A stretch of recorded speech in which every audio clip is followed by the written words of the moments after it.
Magandang umaga po sa inyong lahat. Purihin ng Panginoon sa araw na ito. Samahan niyo po kami sa pag-aaral ng salita ng Diyos. Dalangin ko po na ang mensahe ng Diyos ay patuloy na kumilos sa buhay natin at magdala sa atin ng pagpapala.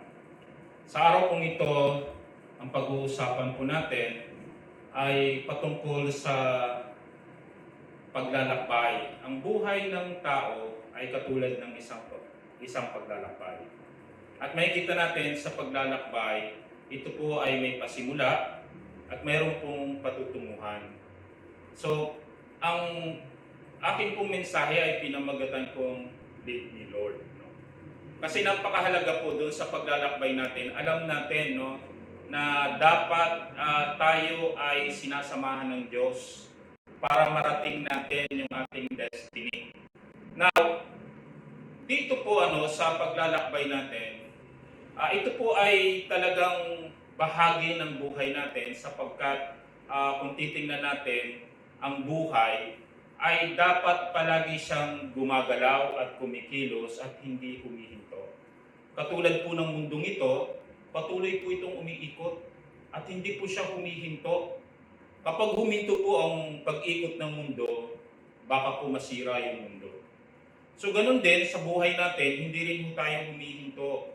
Dapat tuloy-tuloy tayo kasi pag huminto tayo, baka po magdala din ito para masira yung ating buhay. No? Kaya dapat tuloy-tuloy. We need to move on sa bawat bahagi ng buhay natin. Alam niyo po, sa mundong ito, patuloy po lahat na kumikilos at gumagalaw. Ang tubig na simbolo ng buhay ay gumagalaw. Makikita niyo yung dagat, hindi po siya humihinto. Ang hangin, kung nakikita lang natin, hindi rin siya humihinto, siya ay patuloy na gumagalaw. So dito makikita natin, ganun din dapat yung buhay natin. So sa patuloy na paggalaw at pagkilos, makikita natin na ito yung nagre-represent na mayroong buhay sa atin. So katulad halimbawa ng tinatawag nating pagbabago, bahagi po yan ng buhay natin. No? Nagkakaroon tayo ng progression, mayroong changes sa buhay natin. So bahagi din yun. Ngayon, pag tinignan natin sa paglalakbay, magsimula muna tayo doon sa beginning, yung kung paano yung creation ng Lord. Lahat po ng bagay ay nagsimula sa command o pag-uutos ng Diyos. Sabi ng Lord, let there be light, and there was light. So ito po yung creation, So makikita natin even yung computer nga bago siya talaga magamit usefully, nagsimula po yan sa command. So everything about the computer, kung titingnan natin ngayon, ang ganda na ng computer, meron ng mga application, and then buhay na yung screen. Pero nung kinreate yan, wala pa masyado yung mga application na makikita nyo lang puro words, puro command. Pero ngayon makikita ninyo buhay na siya because of yung tinatawag natin progression or changes na nangyayari o yung tinatawag nating upgrade. So ito yung pag-uusapan natin sa buhay natin kasi ganun din yung buhay natin Meron dapat itong progression, Nagsimula tayo doon sa command, ang ibig sabihin, kailangan guided tayo ng mga kautusan ng Diyos. Kaya makikita natin, sa pasimula pa, napakahalaga ng pagsunod sa Diyos. At ang isang hadlang lamang na nagpapahinto sa pagsunod sa Diyos ay yung tinatawag nating rebellion. At si Satanas, siya talaga ang author ng rebellion o yung tinatawag nating pagsuway sa Diyos. Kaya even yung time na kinreate ng Diyos si Adam, nagdili ng Diyos ng utos, pero in-influensyahan ng demonyo si Eve at in-influensyahan ni Eve si Adam para suwayin ang Diyos. That's why dito nagsimula yung kasalanan. Pero makikita natin, in spite of this, na nangyari ito, nag-provide pa rin ang Diyos ng way para magkaroon ng redemption yung mankind. So this is the story of life. Kaya pumasok yung sakit, pumasok yung curses, pero makikita natin yung grace ng Lord, yung pagmamahal niya sa atin, kung paano na tayo nililid para bumalik sa Kanya. That's why, siguro ito dapat ang maintindihan natin. Sa journey natin sa mundong ito, kailangan makita natin kung saan tayo dinadala ng Lord at dapat malaman natin na sa Kanya tayo nagsimula At napakalaking bagay na ang lahat sa buhay natin ay nagsisimula sa utos ng Diyos.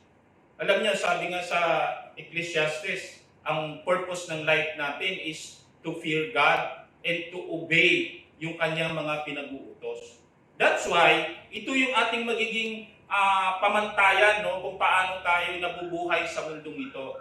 Without it, palagay ko, katulad tayo ng isang tao na naglalakad pero naliligaw. Alam niyo, mahirap kong maglakad nang hindi mo alam kung saan ka pupunta. Mahirap kong maglakad kung ikaw ay hindi nakakita, kung ikaw ay bulag. That's why mahalaga, alam mo kung saan ka pupunta, alam mo kung saan ka nagsimula, at dapat hindi tayo humihinto. Now, in John chapter 14 verse 6, sinabi ron, ito po yung dapat na makita natin kung saan tayo dapat dumaan. Sabi rito, Jesus said unto them, I am the way, the truth, and the life. No man comes unto the Father but by me. So tingnan niyo po yung process, sabi ni Jesus, I am the way. So nung nagkasala ang tao, nakita natin na parang huminto yung takbo ng mundo niya. Ibig sabihin, kasi ang tao, it was designed to have a blessed life and abundant life.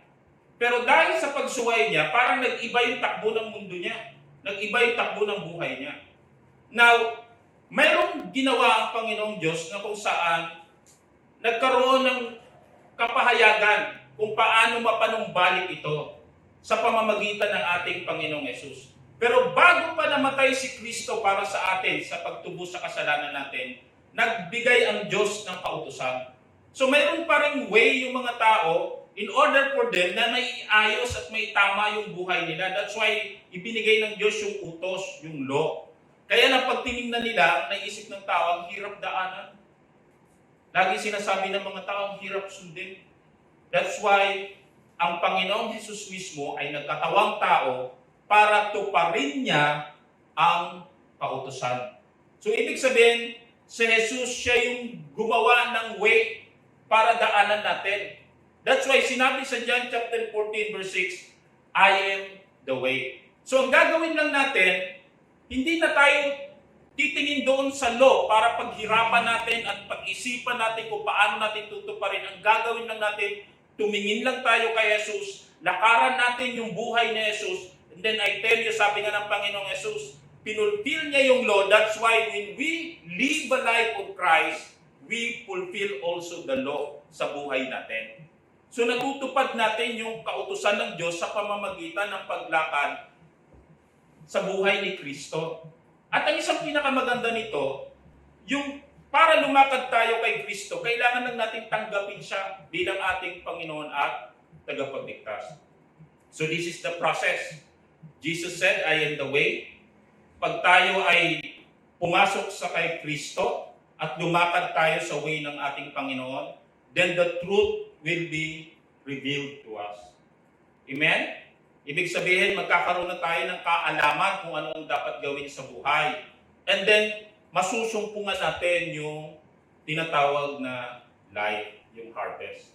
Now, since life is like a journey, para din siyang process. Alam niyo po, yung raw materials, pag nilagay mo siya sa factory, naglalakbay din yan, ang tawag dyan process. So, tumatakbo yan sa iba't ibang parte ng makina o iba't ibang parte ng kamay ng tao para siya buuin hanggang sa maging finished product. So, sa atin, meron din po tayong journey sa pasimula pa. Sabi ron, unless a man be born again, he cannot see the kingdom of God. So, makikita po natin dito, ang unang proseso sa atin para mabago yung buhay natin ay yung ma-born again ka. Ibig sabihin nun, ipanganak kang muli. Ang ibig po sabihin ng ipinanganak na muli, you die in your old self. Namatay ka kasama ni Kristo sa cross at nabuhay ka muli na may bago ka ng pagkatao. Kaya po tayo binabautismuhan sa tubig eh. Kasi simbolo po yun ng kamatayan ng luma mong pagkatao pag nilubog ka sa tubig. At pag umangat ka sa tubig, it speak about the resurrection of the new life. That's why sabi ron, if any man is in Christ, he is a new creation, the old is gone, the new has come. So that's the beginning of journey. Ano, pag kayo ay nakakilala sa Diyos, na-encounter nyo ang presence ng Lord, na born again kayo in the presence of God, I tell you, that's the beginning of journey ninyo sa Panginoon. That's why in 2 Peter chapter 1, verse 5 to 8, binanggit doon. Pero bago po yun, mayroon po kong ipapakita sa inyo kung paano yung nagsimula yung journey natin with the power of God, no? Kasi yung journey na yan, hindi na tayo nag-iisa eh. Nung hindi pa tayo nakakilala sa Lord, ang journey natin, tayo lang. That's why napuprostrate tayo sa buhay, napapagod tayo, nalilito tayo. Pero dito, nung nakakilala tayo sa Lord, hindi na tayo nag-iisa, sinasamahan na tayo ng ating Diyos. That's why, sabi dito sa 2 Peter chapter 1, simulan ko po muna sa verse 3, ano? Sabi rito, according as His divine power, He has given unto us all things that pertain unto life and godliness, that through the knowledge of Him, He hath called us to glory and virtue. So dito pala, dinadala tayo ng Diyos dun sa process. Dinadala niya tayo dun sa tinatawag nating yung godly virtue, no? Yung glorious virtue. Now, para mangyari yon, sabi roon, binigyan tayo ng Diyos, no, ng kakayanan sa pamamagitan ng kapangyarihan na binigay sa atin so that everything that pertain to godliness through the knowledge of Him, may experience natin ito. Magagawa natin. Kaya nga, ang pagsunod kay Kristo ay hindi mahirap. Alam nyo, mahirap lang sumunod talaga sa salita ng Diyos. Una, pag ayaw mo. Pangalawa, pag mayroon ka lang pinipili na gusto mong sundin. Pero when you surrender to the Lord Jesus Christ as your Lord and Savior, ibig sabihin nung willing kang ibigay yung buhay mo, susunod ka sa lahat. And everything will become easy. Actually, ang presentation po nito yung love for God. Alam nyo, madaling sumunod pag nagmamahal kayo. Amen? Pero kung ang Diyos, kaya lang natin siya nilalapitan o sinusunod dahil sa meron lang tayong gusto na ibigay siya sa atin o dahil para i-bless lang tayo, pero hindi natin siya ganun kamahal, then mamimili lang talaga tayo ng susundin. Pero I tell you, if you surrender your life to Christ, then makikita ninyo hindi mahirap sumunod sa Diyos. Now, this is the process. Ando na, pinrovide na ng Lord yung means, yung way. Diba? Sabi, Jesus is the way, pinrovide na ng Lord. Now, it's up to us to walk in that way. Now, as we walk in that way, meron na tayo ngayong experience, no? Na kung saan ang presence ng Lord nagmi-minister na sa atin.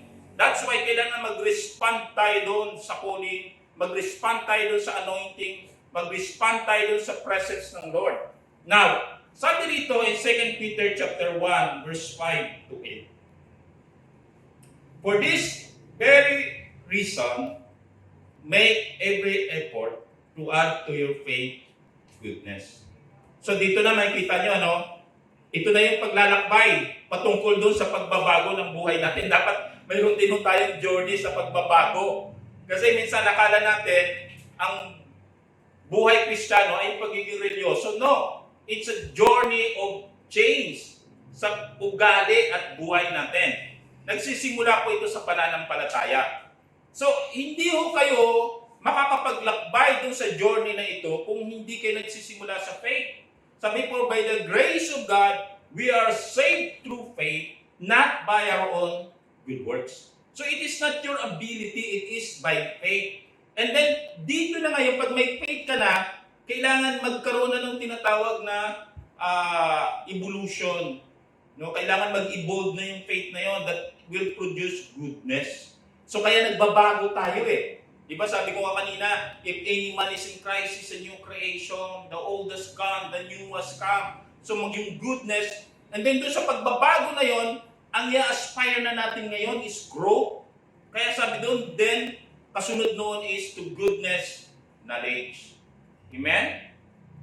So, doon na papasok ngayon yung truth.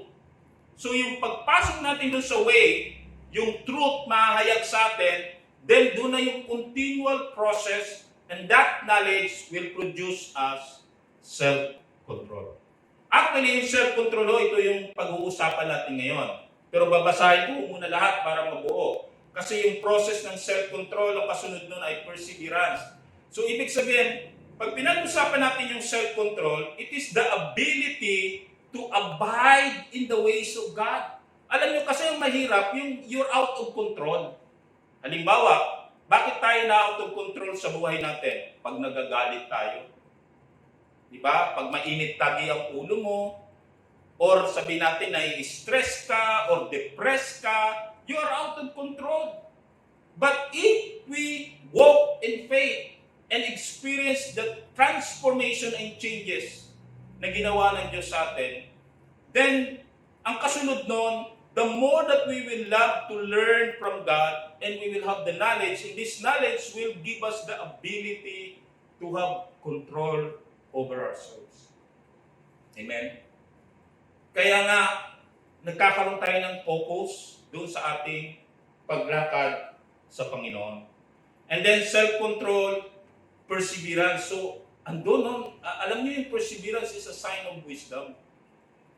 Ito yung mga tao na nagpipersevere, kaya yung mga matatanda, mahusay yan pagdating sa pagtatyaga, perseverance. Ibig sabihin, it's the sign of maturity pag ikaw ay nagpipersevere. So ito yung dinidevelop niya, and then eventually sabi doon, perseverance to godliness, and mutual affection to love. So makikita mo yung process, yung journey. Ito po yung nangyayari. Sabi doon, for if you possess these qualities in increasing measure, they will keep you from being ineffective and unproductive in your knowledge of our Lord Jesus Christ. So dito makikita niyo, this is life. Alam niyo yung buhay, ito yung continually nag-i-increase, nag-grow.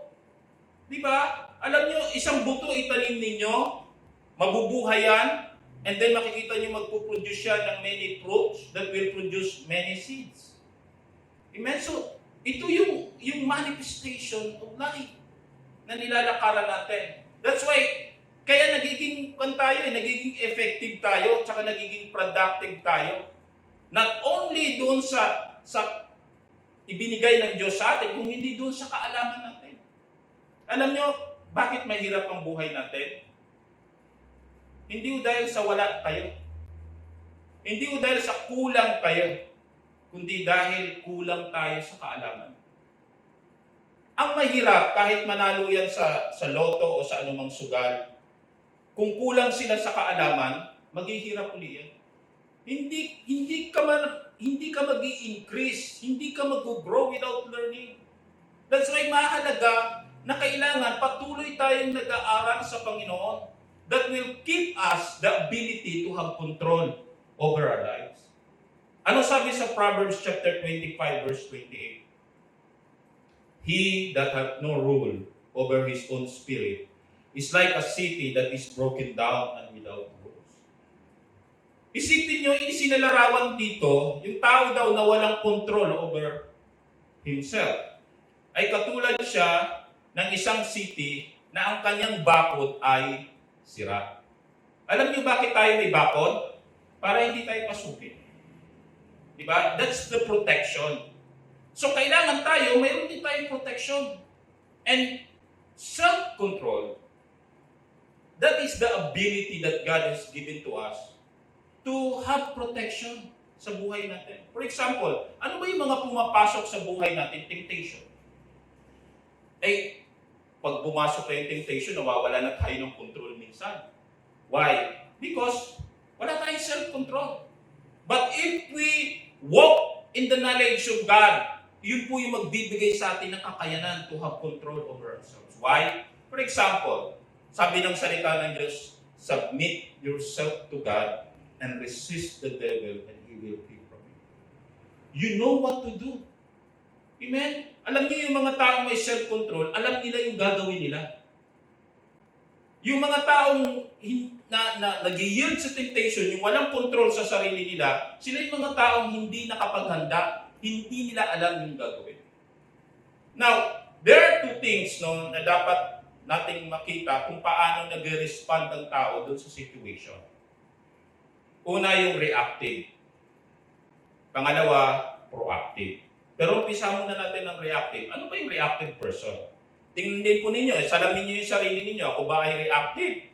O ako ba ay proactive? Ang mga reactive, they react to problems when it happens instead of doing something to prevent them. So ito po yung mga reactive. Pag nangyari na yung problema, doon lang sila nag-react. So wala silang prevention. Hindi nila ini-expect yung problem. Ito yung mga taong reklamador. Pag may problema, magre-reklamo yan. Yun ang kanilang reaction. Yan mga reactive. Yung mga tao na walang ginawa kundi manisi ng big blame.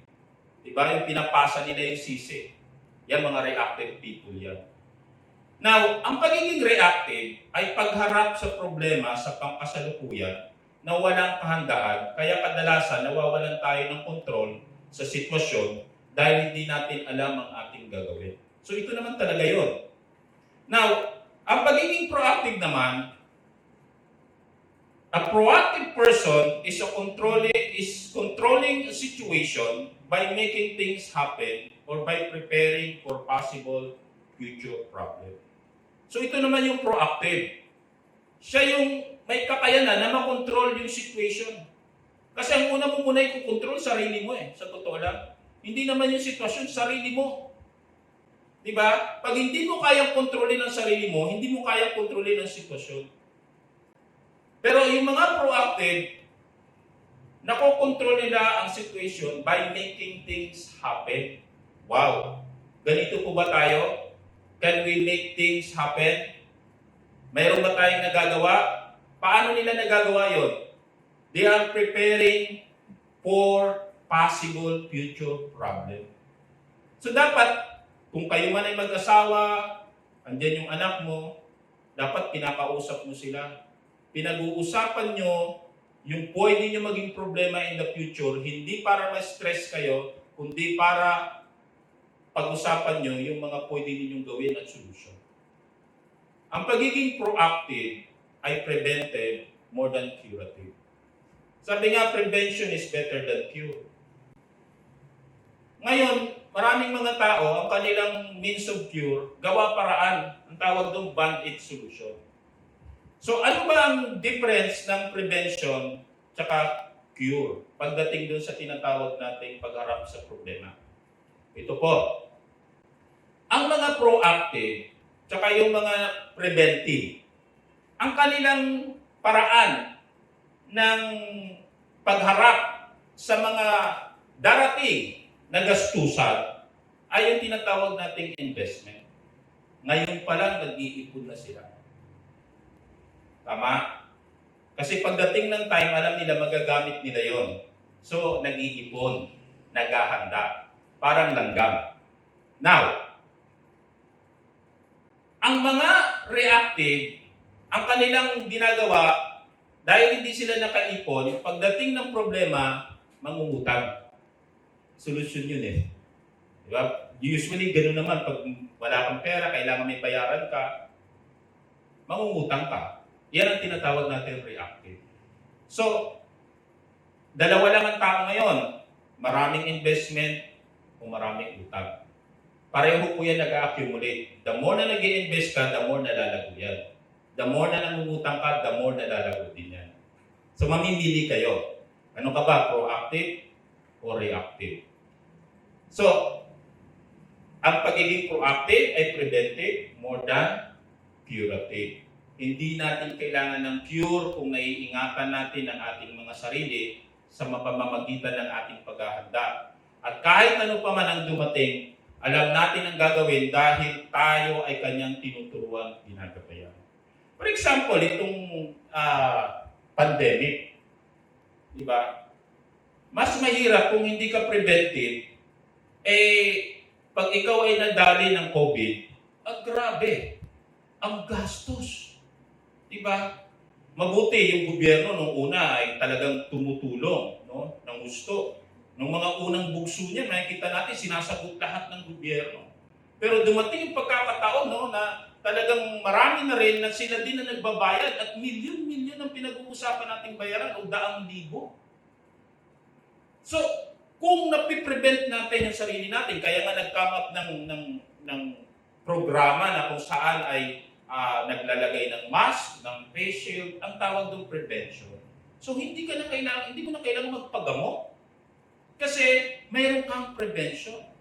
So ito po yung kahalagahan ng pagiging proactive. Ibig sabihin, we are participating doon sa program.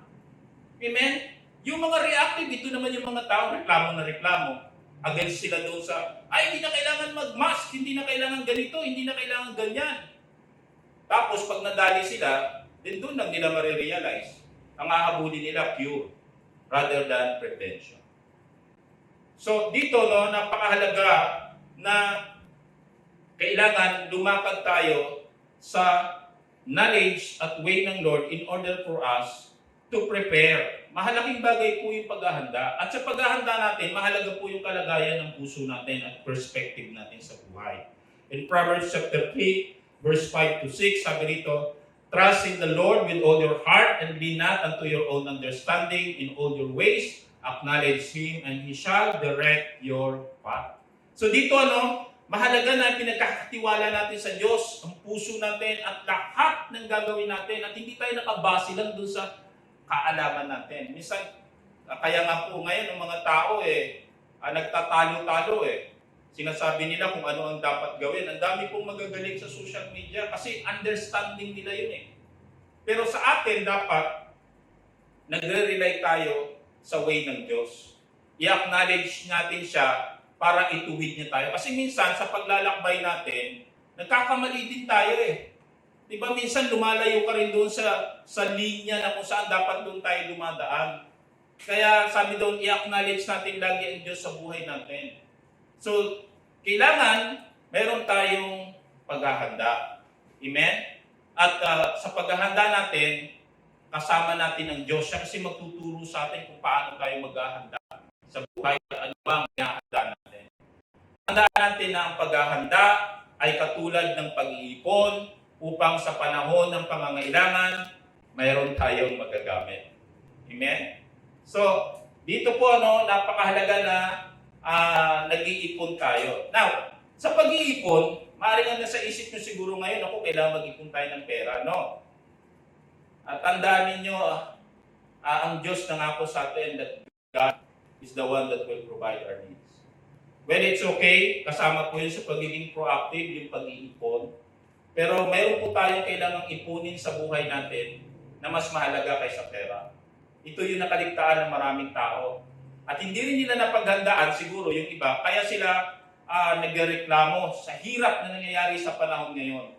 O maaaring hindi nila alam ang gagawin dahil hindi sila nakapag-ipon. Alam niyo po ba kung ano yung dapat nating ipunin? Yung salita ng Diyos sa buhay natin. Amen? Kung mayroon man tayo dapat iniipon sa puso natin, yan ay walang iba kundi ang kanyang salita. Ano pong sabi ng salita ng Diyos sa Joshua chapter 1 verse 8? So, babalik na naman tayo doon sa pasimula, yung command. So ano yung command ng Diyos?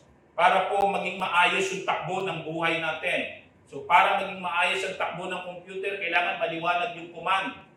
Amen? Ano yung sabi rito?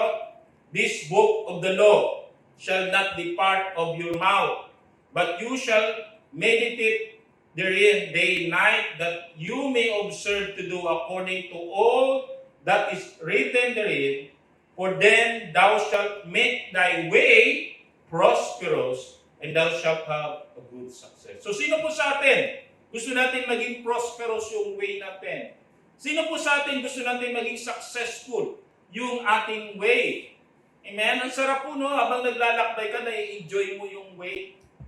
Amen? Nakaka-stress po yung ang iniisip mo lang, makarating ka sa yung destiny. Hindi mo na na-appreciate yung mga magagandang bagay. Alam niyo, iba-iba ho yung mga kaisipan ng mga tao na nandoon sa panahon ng paglalakbay. May mga tao na nag-i-enjoy, may mga tao na nai-stress. Depende po yun kung ano po yun sa kaisipan ninyo. But the Word of God is giving us the right perspective. Ito yung nagbibigay sa atin ng ability to be thankful, to be forgiving, to be loving. Kasi this is life. Alam niyo, pag sinabi natin yung life, it's not about the things of this world. It's about your behavior. Yung mga taong minamahal, yung mga taong nagmamahal, yung mga taong mayroong pagpapasensya, yung mga taong nagpapakumbaba, sila yung mga nakaka-experience ng life. Yung mga taong nagpapatawad. I'm talking about yung magandang buhay. Yun yung sinabi ni Jesus, I have came that you might have life and have it more abundantly. So what is the abundant life? Ito po yung progressive growth natin pagdating sa love, sa forgiveness, self-control, sa knowledge natin sa Lord, sa perseverance, patience. Diba? Ito po yung manifestation nito sa buhay natin. Kaya napakahalaga po ng salita ng Diyos ay maitanim, maipon natin sa ating puso. Para po ito ay magamit natin. Kaya nga po, even in this pandemic, the only hope that we have and the only success na na-experience namin is when we trust in the Word of God. Actually, this year, ang word sa akin ng Lord in the whole year is increase. I tell you. Grabe ang ginagawa ng Lord na provision sa amin. And that keeps my heart peaceful and happy. Dahil sa kabutihan ng Diyos. Alam niyo bakit? Nahihanda na ng Lord yung puso namin. Napakahalaga po that we are guided by the Word of God. Ang salita ng Diyos, ang kayamanan na kailangan natin sapagkat nandito ang lahat ng kasagutan sa ating mga suliranin na nangyayari ngayon at mangyayari pa sa ating hinaharap. Ang mga pangako niya nagbibigay sa atin ng pag-asa at pananampalataya upang makita natin na anuman ang hinaharap nating pagsubok, tayo ay handa at may kapayapaan dahil alam natin na walang imposible sa Diyos at tayo ay Kanyang sinasamahan. So napakabuti talaga ng ating Diyos. Alam nyo, sa paglalakbay natin, mahalaga po na tama ang ating ginagawa. Amen? So, sa paglalakbay, mayroon pong tatlong klase ng tinatawag nating time zone. Alam niyo po ang oras, hindi po yan pwedeng huminto. Pero yung orasan, pwede yung huminto, ibig sabihin niyan sira yung relo. Pero yung talagang oras, hindi pwede huminto. Alam niyo bakit? Kasi hindi umiikot ang pag-ikot ng mundo. Umiikot yung mundo, at bukod sa umiikot ang mundo, umiikot siya sa araw. So isipin niyo walang tigil yun. That's why we have 24 hours and we have 365 days. Constant yan. Tuloy-tuloy yan. Amen? That's why, pag pinag-usapan natin ang mga bagay dito sa mundong ito, tuloy-tuloy yan. Now, dahil hindi humihinto yung oras, hindi rin humihinto yung pagtanda natin. Amen? At dito sa mundong ito, ang isang kinakatakutan natin ay pag dumating tayo sa dulo ng ating pagtanda. Kasi alam natin na ang katapusan nun ay kamatayan. But somehow, binago yun ng Diyos. Our future will not be death, but life. Amen? Kasi itong katawan na ito, papalitan ng Diyos. Bibigyan tayo ng bagong katawan. So, ang mahalaga lang dito, makita natin, itong tatlong time zone ay yung tinatawag nating past, present, future. Yan po yung tatlong time zone. Yung nakaraan, di na natin pwede balikan yun. Tapos na yun. Yung kasalukuyan, ito ngayon. Naririnig niyo ako, this is the present. And then yung future, doon tayo papunta. So ganun din sa paglalakbay. Yung nilagpasan mo, tapos na yun. Yung dinadaanan mo ngayon, that's the present. And then yung destiny mo, that's the future. Ngayon, ano ang dapat na maging behavior natin?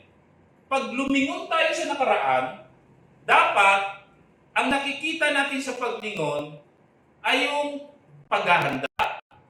pagsasanay, pagtatanim, at pagpaplano. Kung gusto natin maging maganda yung ating kalagayan ngayon. Kasi lahat ng nangyayari sa inyo ngayon ay bunga ng inyong ginawa nung nakaraan. So ang tanong, nag-aral ka ba? Nagsanay ka ba? Nagtanim ka ba? Nagplano ka ba? Di ba? Ito yung mga proactive eh. Yung mga reactive, wala. Wala silang ginagawa. Amen? For example, yung mga taong nagda-drugs, they don't have plan. Kaya sila nagda-drugs kasi gusto lang nila maging masaya. Napakiramdam nila, iba yung pakiramdam na meron silang tama. Pero, ang resulta no, nasisira ang buhay nila. Kasi when you start to engage doon sa gawain na yon, huminto na rin ang buhay mo. Bakit? Kasi doon na lang sila umikot eh. Eh hindi naman yun ang ibig sabihin ng buhay eh. Yung iikot ka sa isang bagay. Kaya nga hindi tayo pwede magmahal ng anumang mga bagay sa mundong ito. Dahil hinto ang buhay mo. Ang nagpapatuloy lang sa buhay na ito ay nagmamahal sa Diyos. That's the very reason kung bakit hindi tayo kayang pahintuin ng mga bagay sa mundo nito. If you love anything in this world, yung buhay nyo hihinto doon sa minamahal niyo. Kasi yun ang pinaka-fuel natin eh, yung pagmamahal. Kaya mahalaga, pag lumingon tayo sa nakaraan, eh talagang makita natin meron tayong ginagawa. Ngayon, paano naman tayo dapat mag-isip sa pangkasalukuyan? Dapat, hinaharap natin ang kasalukuyan ng may kahandaan at kaisipan ng mga pangako ng Diyos upang mabigyan tayo ng lakas at pag-asa. So, ibig sabihin dito, ang kasalukuyan natin, dapat constant din na pinapalakas natin ang ating mga sarili. Ibig sabihin, ini-implement na natin kung ano yung ating mga nagawa sa nakaraan. At patuloy nating pinapalakas ang ating sarili kasi kailangan natin ang pag-asa. Alam nyo, ang pag-asa, ang pagmamahal, para po siyang pagkain. Di ba sa atin ang ating lakas ay nanggagaling sa pagkain? Pag ikaw ay kumakain, nagkakaroon ka ng lakas. So sa atin, ang pag-asa, nagkakaroon ka ng lakas. Pag mayroon kang pagmamahal, nagkakaroon ka ng lakas. And that will make us continue to walk doon sa journey natin. Hindi tayo hihinto. At sa hinaharap, dapat nananampalataya tayo na mangyayari sa atin ang salita ng Diyos at mga pangako niya sa atin. Kaya napakahalaga po na alam natin ang salita ng Diyos. Kaya isip po natin yung Word of God at makita natin na sa ating paglalakbay, hindi tayo iniiwan ng Diyos. Sinasamahan niya tayo. Alam niyo, mayroon pong napakagandang pagsasalarawan kung paanong sinasamahan tayo ni Jesus. Naalala ko sinabi ng Panginoon, lumapit kayo sa akin, kayong nabibigatang lubha, at bibigyan ko kayo ng kapahingahan. Napakagandang alok. Ikaw ba ay nadidepress, nai-stress, hindi mo alam yung gagawin? Sabi ng Panginoon, lumapit kayo sa akin, and you will find peace, and you will have rest. Amen? So ito gusto natin magpahinga eh. Pero pag pumasok na kayo doon sa pakikipag-isa sa Panginoon, ang meron siyang kasunod na binanggit doon, isuot nyo yung pamatok. Alam mo yung pamatok, yung nilalagay sa baka? Kasi sa Israel, ang kanilang ginagamit sa pag-aararo, baka. Dalawa po yung panon, sinusuotan sa leeg. So dalawang baka yung mihila nung inaararo nila. Now, yung isa suot ni Jesus. So inaalok niya tayo na ipasok natin yung ulo natin dun sa isa. Anong ibig sabihin? Companionship with the Lord Jesus. Sinasamahan tayo ng Lord. Amen? Hindi niya tayo iniiwan. Why? Kasi sa hirap at ginhawa, kasama natin siya. Ano sabi ng salita ng Diyos sa Jeremiah chapter 29 verse 11?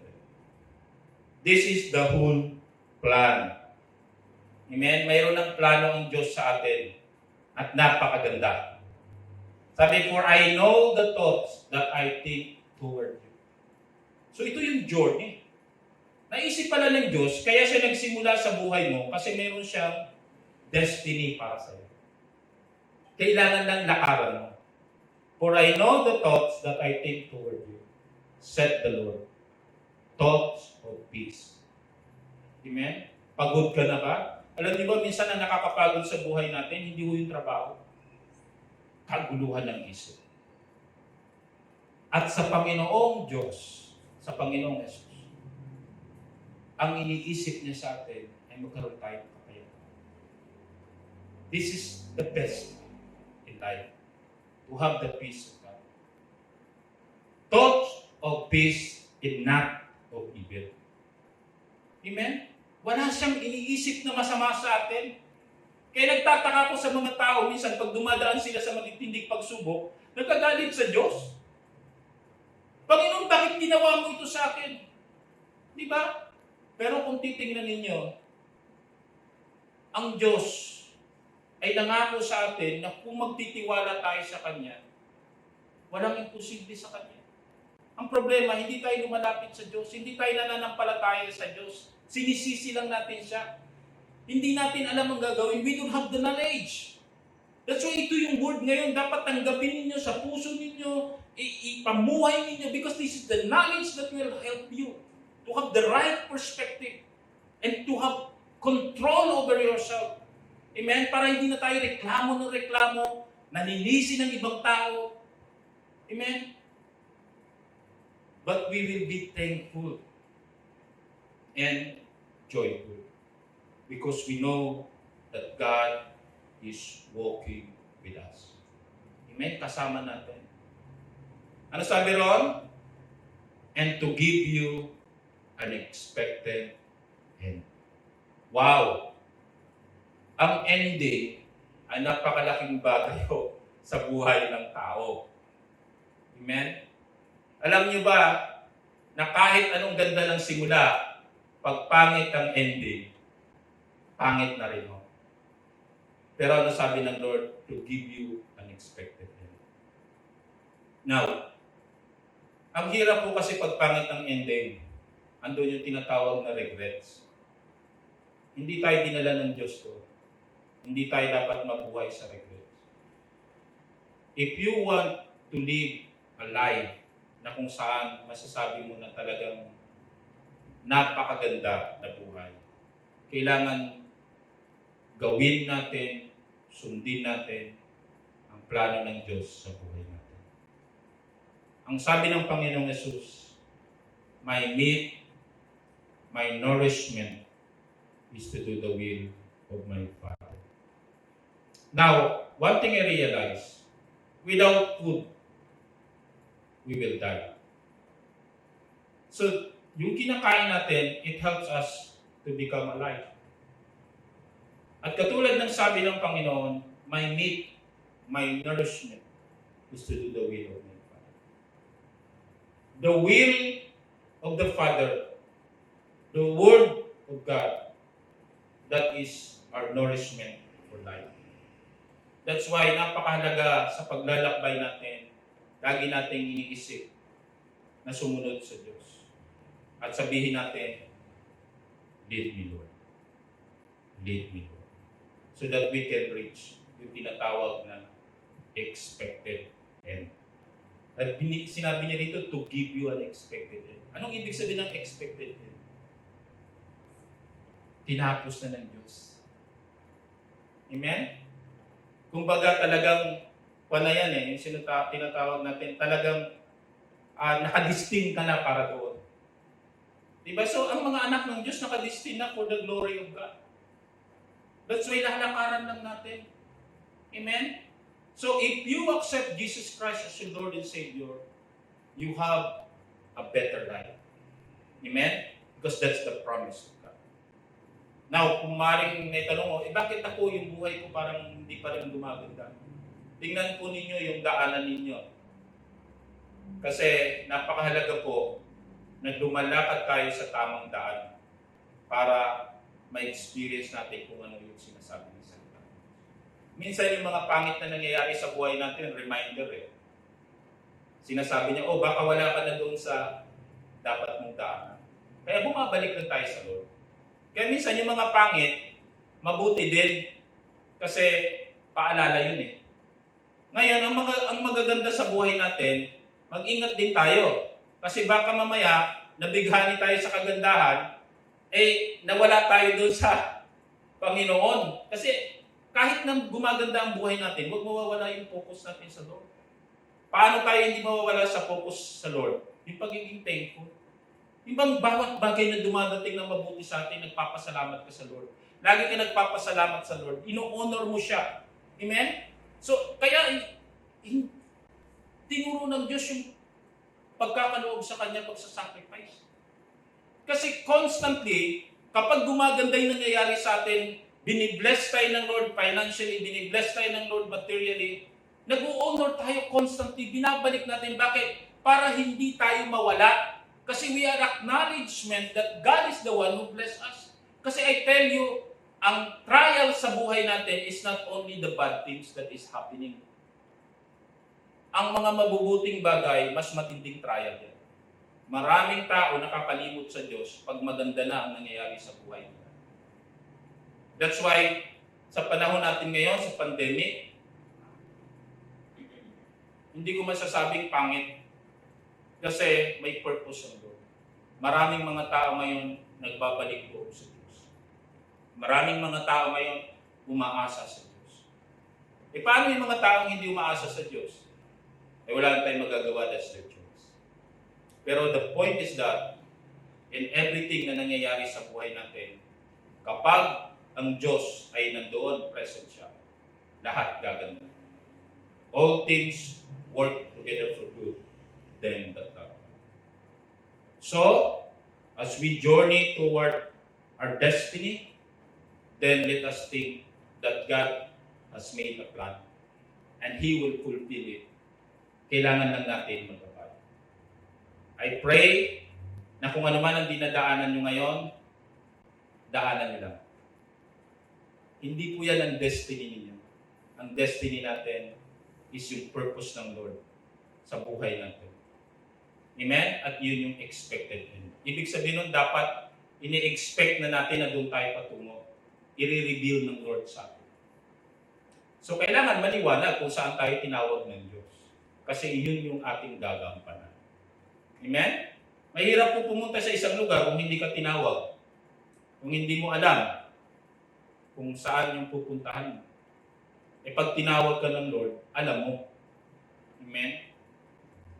Now, I pray that every one of us will come to the knowledge and understanding about the power of God. And let us walk in that. For I know the thoughts that I think toward you. Amen? So, alam ng Diyos, inihanda ka na niya, lakad lang, huwag kang huminto. At maaabot mo yung inihanda ng Diyos para sa iyo.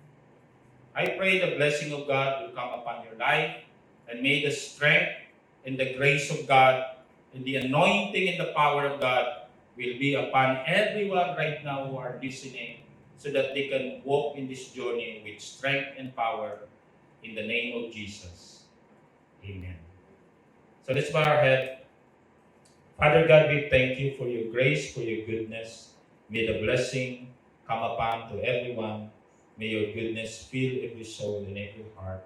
In the name of Jesus. Amen. God bless you all.